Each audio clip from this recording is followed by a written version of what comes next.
11 décembre, Éphésiens chapitre 1er, chapitre 2, chapitre 3, chapitre 4, chapitre 5, chapitre 6. Paul, apôtre de Jésus-Christ par la volonté de Dieu, aux saints qui sont à Éphèse et aux fidèles en Jésus-Christ.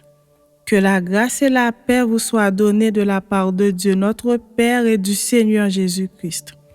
Béni soit Dieu, le Père de notre Seigneur Jésus-Christ, qui nous a bénis de toutes sortes de bénédictions spirituelles dans les lieux célestes en Christ. En lui, Dieu nous a élus avant la fondation du monde pour que nous soyons saints et irrépréhensibles devant lui, nous ayant prédestinés dans son amour à être ses enfants d'adoption par Jésus-Christ, selon le bon plaisir de sa volonté, à la louange de la gloire de sa grâce qu'il nous a accordée en son bien-aimé. En lui, nous avons la rédemption par son sang, la rémission des péchés selon la richesse de sa grâce, que Dieu a répandue abondamment sur nous par toute espèce de sagesse et d'intelligence, nous faisant connaître le mystère de sa volonté selon le bienveillant dessein qu'il avait formé en lui-même pour le mettre à exécution lorsque les temps seraient accomplis, de réunir toutes choses en Christ, celles qui sont dans les cieux et celles qui sont sur la terre. En lui, nous sommes aussi devenus héritiers, ayant été prédestinés suivant la résolution de celui qui opère toutes choses d'après le conseil de sa volonté, afin que nous servions à la louange de sa gloire, nous qui d'avance avons espéré en Christ. En lui, vous aussi, après avoir entendu la parole de la vérité, l'évangile de votre salut, en lui, vous avez cru et vous avez été scellés du Saint-Esprit qui avait été promis, lequel est un gage de notre héritage pour la rédemption de ceux que Dieu s'est acquis à la louange de sa gloire. C'est pourquoi moi aussi, ayant entendu parler de votre foi au Seigneur Jésus et de votre charité pour tous les saints, je ne cesse de rendre grâce pour vous, faisant mention de vous dans mes prières, afin que le Dieu de notre Seigneur Jésus-Christ, le Père de gloire, vous donne un esprit de sagesse et de révélation dans sa connaissance et qu'il illumine les yeux de votre cœur pour que vous sachiez quelle est l'espérance qui s'attache à son appel, quelle est la richesse de la gloire de son héritage qu'il réserve aux saints et quelle est envers nous qui croyons l'infinie grandeur de sa puissance se manifestant avec efficacité par la vertu de sa force. Il l'a déployé en Christ en le ressuscitant des morts et en le faisant asseoir à sa droite dans les lieux célestes, au-dessus de toute domination, de toute autorité, de toute puissance, de toute dignité et de tout nom qui se peut nommer, non seulement dans le siècle présent, mais encore dans le siècle à venir. Il a tout mis sous ses pieds et il l'a donné pour chef suprême à l'Église, qui est son corps, la plénitude de celui qui remplit tout en tout. Chapitre 2. Vous étiez morts par vos offenses et par vos péchés, dans lesquels vous marchiez autrefois selon le train de ce monde, selon le prince de la puissance de l'air, de l'esprit qui agit maintenant dans les fils de la rébellion. Nous tous aussi, nous étions de leur nombre et nous vivions autrefois selon les convoitises de notre chair, accomplissant les volontés de la chair et de nos pensées, et nous étions par nature des enfants de colère comme les autres. Mais Dieu, qui est riche en miséricorde, à cause du grand amour dont il nous a aimés, nous qui étions morts par nos offenses, nous a rendus à la vie avec Christ. C'est par grâce que vous êtes sauvés. Il nous a ressuscités ensemble et nous a fait asseoir ensemble dans les lieux célestes en Jésus-Christ, afin de montrer dans les siècles à venir l'infinie richesse de sa grâce par sa bonté envers nous en Jésus-Christ. Car c'est par la grâce que vous êtes sauvés, par le moyen de la foi. Et cela ne vient pas de vous, c'est le don de Dieu. Ce n'est point par les œuvres, afin que personne ne se glorifie. Car nous sommes son ouvrage, ayant été créés en Jésus-Christ pour de bonnes œuvres que Dieu a préparées d'avance afin que nous les pratiquions.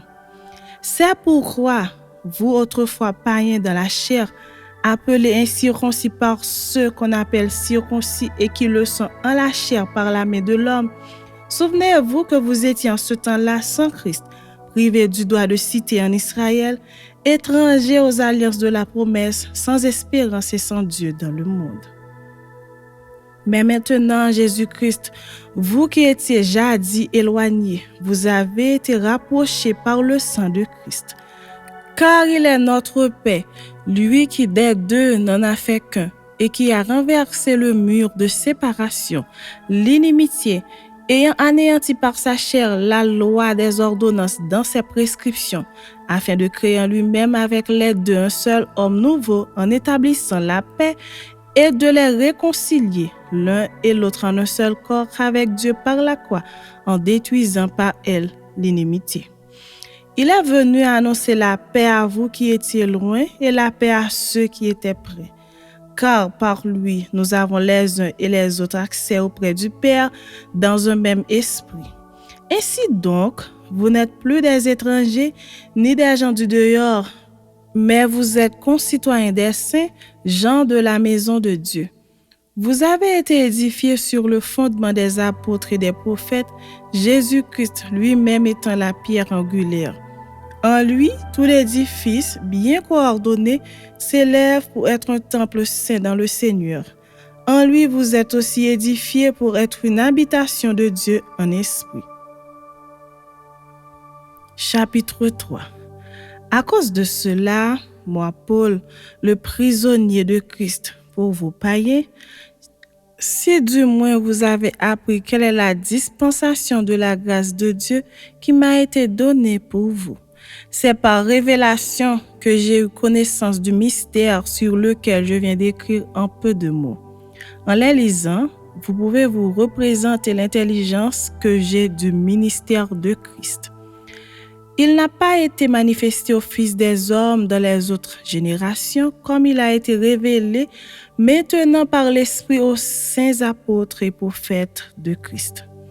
Ce mystère, c'est que les païens sont cohéritiers, forment un même corps et participent à la même promesse en Jésus-Christ par l'Évangile, dont j'ai été fait ministre selon le don de la grâce de Dieu qui m'a été accordé par l'efficacité de sa puissance.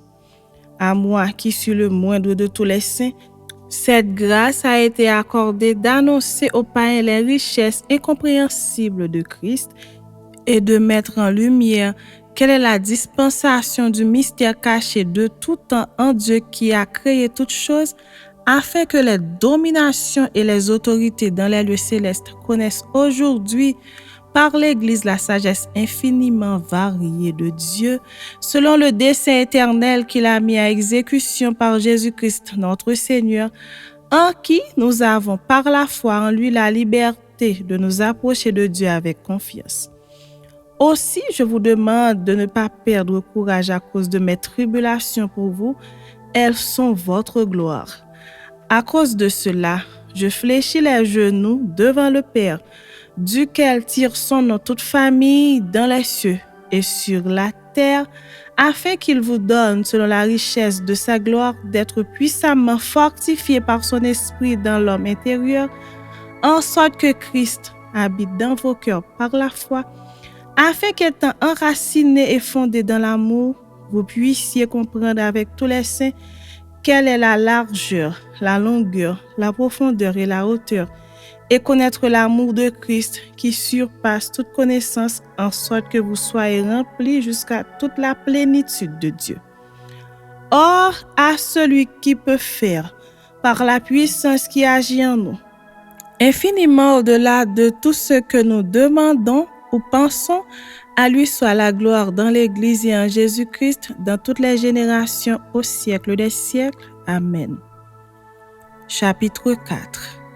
Je vous exhorte donc, moi, le prisonnier dans le Seigneur, à marcher d'une manière digne de la vocation qui vous a été adressée, en toute humilité et douceur, avec patience, vous supportant les uns les autres avec charité, vous efforçant de conserver l'unité de l'esprit par le lien de la paix. Il y a un seul corps et un seul esprit, comme aussi vous avez été appelés à une seule espérance par votre vocation. Il y a un seul Seigneur, une seule foi, un seul baptême, un seul Dieu et Père de tous, qui est au-dessus de tous et parmi tous et en tous. Mais à chacun de nous, la grâce a été donnée selon la mesure du don de Christ. C'est pourquoi il est dit, étant monté en haut, il a emmené des captifs et il a fait des dons aux hommes. Or, que signifie il est monté, sinon qu'il est aussi descendu dans les régions inférieures de la terre? Celui qui est descendu, c'est le même qui est monté au-dessus de tous les cieux, afin de remplir toutes choses. Et il a donné les uns comme apôtres, les autres comme prophètes, les autres comme évangélistes, les autres comme pasteurs et docteurs, pour le perfectionnement des saints en vue de l'œuvre du ministère et de l'édification du corps de Christ, jusqu'à ce que nous soyons tous parvenus à l'unité de la foi et de la connaissance du Fils de Dieu, à l'état d'homme fait à la mesure de la stature parfaite de Christ, afin que nous ne soyons plus des enfants, flottant et emportés à tout vent de doctrine par la tromperie des hommes, par leur ruse dans les moyens de séduction, mais que, professant la vérité dans la charité, nous croissions à tous égards en celui qui est le chef, Christ. C'est de lui et grâce à tous les liens de son assistance que tout le corps, bien coordonné, formant une solide assemblage, tire son accroissement selon la force qui convient à chacune de ses parties et s'édifie lui-même dans la charité. Voici donc ce que je dis et ce que je déclare dans le Seigneur, c'est que vous ne devez plus marcher comme les païens qui marchent selon la vanité de leurs pensées. Ils ont l'intelligence obscurcie, ils sont étrangers à la vie de Dieu à cause de l'ignorance qui est en eux, à cause de l'endurcissement de leur cœur. Ayant perdu tout sentiment, ils se sont livrés à la dissolution pour commettre toute espèce d'impureté jointe à la cupidité. Mais vous, ce n'est pas ainsi que vous avez appris Christ, si du moins vous l'avez entendu. Et si conformément à la vérité qui est en Jésus, c'est en lui que vous avez été instruits à vous dépouiller, eu égard à votre vie passée, du vieil homme qui se corrompt par les convoitises trompeuses, à être renouvelé dans l'esprit de votre intelligence et à revêtir l'homme nouveau créé selon Dieu dans une justice et une sainteté que produit la vérité. C'est pourquoi renoncez aux mensonges et que chacun de vous parle selon la vérité à son prochain, car nous sommes membres les uns des autres. Si vous vous mettez en colère, ne péchez point, que le soleil ne se couche pas sur votre colère, et ne donnez pas accès au diable, que celui qui dérobait ne dérobe plus, mais plutôt qu'il travaille en faisant de ses mains ce qui est bien pour avoir de quoi donner à celui qui est dans le besoin. Qu'il ne sorte de votre bouche aucune parole mauvaise, mais s'il y a lieu, quelques bonnes paroles qui servent à l'édification et communiquent une grâce à ceux qui l'entendent. N'attristez pas le Saint-Esprit de Dieu par lequel vous avez été scellés pour le jour de la rédemption. Que toute amertume, toute animosité, toute colère, toute clameur, toute calomnie et toute espèce de méchanceté disparaissent du milieu de vous. Soyez bons les uns envers les autres, compatissants, vous pardonnant réciproquement comme Dieu vous a pardonné en Christ. Chapitre 5. Devenez donc les imitateurs de Dieu comme des enfants bien-aimés et marchez dans la charité à l'exemple de Christ qui nous a aimés et qui s'est livré lui-même à Dieu pour nous comme une offrande et un sacrifice de bonne odeur. Que l'impudicité, qu'aucune espèce d'impureté et que la cupidité ne soit pas même nommée parmi vous, ainsi qu'il convient à des saints. Qu'on n'entende ni paroles déshonnêtes, ni propos insensés, ni plaisanteries, choses qui sont contraires à la bienséance. Qu'on entende plutôt des actions de grâce. Car sachez-le bien, aucun impudique ou impur ou cupide, c'est-à-dire idolâtre, n'a d'héritage dans le royaume de Christ et de Dieu. Que personne ne vous séduise par de vains discours, car c'est à cause de ces choses que la colère de Dieu vient sur les fils de la rébellion. N'ayez donc aucune part avec eux. Autrefois, vous étiez ténèbres et maintenant vous êtes lumière dans le Seigneur. Marchez comme des enfants de lumière. Car le fruit de la lumière consiste en toutes sortes de bonté, de justice et de vérité. Examinez ce qui est agréable au Seigneur et ne prenez point part aux œuvres infructueuses des ténèbres, mais plutôt condamnez-les. Car il est honteux de dire ce qu'ils font en secret. Mais tout ce qui est condamné est manifesté par la lumière, car tout ce qui est manifesté est lumière. C'est pour cela qu'il est dit, réveille-toi, toi qui dors, relève-toi d'entre les morts, et Christ t'éclairera. Prenez donc garde de vous conduire avec circonspection, non comme des insensés, mais comme des sages. Rachetez le temps, car les jours sont mauvais. C'est pourquoi ne soyez pas inconsidérés, mais comprenez quelle est la volonté du Seigneur. Ne vous enivrez pas de vin, c'est de la débauche. Soyez au contraire remplis de l'esprit. Entretenez-vous par des psaumes, par des hymnes et par des cantiques spirituels, chantant et célébrant de tout votre cœur les louanges du Seigneur. Rendez continuellement grâce pour toutes choses à Dieu le Père, au nom de notre Seigneur Jésus-Christ, vous soumettant les uns aux autres dans la crainte de Christ. Femmes, soyez soumises à vos maris comme au Seigneur, car le mari est le chef de la femme, comme Christ est le chef de l'Église qui est son corps et dont il est le sauveur. Or, de même que l'Église est soumise à Christ, les femmes aussi doivent l'être à leur mari en toutes choses. Marie, aimez vos femmes comme Christ a aimé l'Église et s'est livré lui-même pour elle, afin de la sanctifier par la parole, après l'avoir purifiée par le baptême d'eau, afin de faire paraître devant lui cette Église glorieuse, sans tache, ni ride, ni rien de semblable, mais sainte et irrépréhensible. C'est ainsi que les maris doivent aimer leurs femmes comme leur propre corps. Celui qui aime sa femme s'aime lui-même, car jamais personne n'a haï sa propre chair, car il la nourrit et en prend soin, comme Christ le fait pour l'Église, parce que nous sommes membres de son corps. C'est pourquoi l'homme quittera son père et sa mère et s'attachera à sa femme, et les deux deviendront une seule chair. Ce mystère est grand, je dis cela par rapport à Christ et à l'Église. Du reste, que chacun de vous aime sa femme comme lui-même et que la femme respecte son mari. Chapitre 6. Enfants, obéissez à vos parents selon le Seigneur, car cela est juste. Honore ton père et ta mère, c'est le premier commandement avec une promesse, afin que tu sois heureux et que tu vives longtemps sur la terre. Et vous, pères, n'irritez pas vos enfants, mais élevez-les en les corrigeant et en les instruisant selon le Seigneur. Serviteurs, obéissez à vos maîtres selon la chair, avec crainte et tremblement, dans la simplicité de votre cœur, comme à Christ.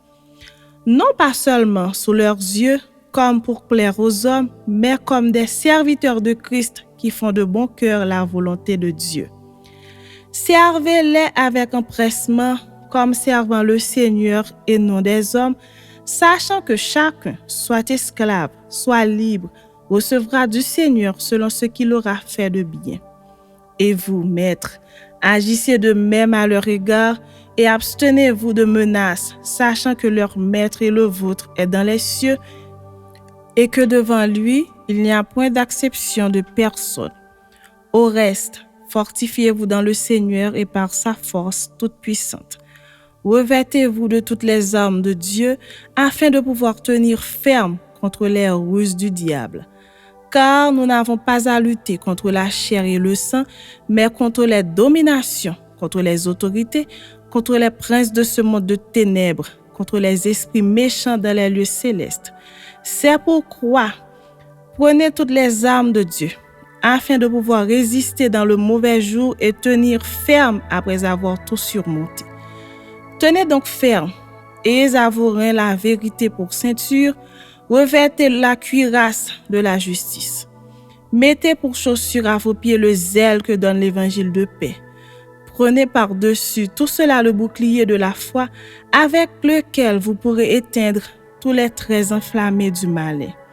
Prenez aussi le casque du salut et l'épée de l'esprit qui est la parole de Dieu. Faites en tout temps par l'esprit toutes sortes de prières et de supplications. Veillez à cela avec une entière persévérance et priez pour tous les saints. Priez pour moi afin qu'il me soit donné, quand j'ouvre la bouche, de faire connaître hardiment et librement le mystère de l'Évangile, pour lequel je suis ambassadeur dans les chaînes et que j'en parle avec assurance comme je dois en parler. Afin que vous aussi, vous sachiez ce qui me concerne, ce que je fais, Tychik, le bien-aimé frère et fidèle ministre dans le Seigneur, vous informera de tout. Je l'envoie exprès vers vous pour que vous connaissiez notre situation et pour qu'il console vos cœurs. Que la paix et la charité avec la foi soient données aux frères de la part de Dieu le Père et du Seigneur Jésus-Christ. Que la grâce soit avec tous ceux qui aiment notre Seigneur Jésus-Christ d'un amour inaltérable.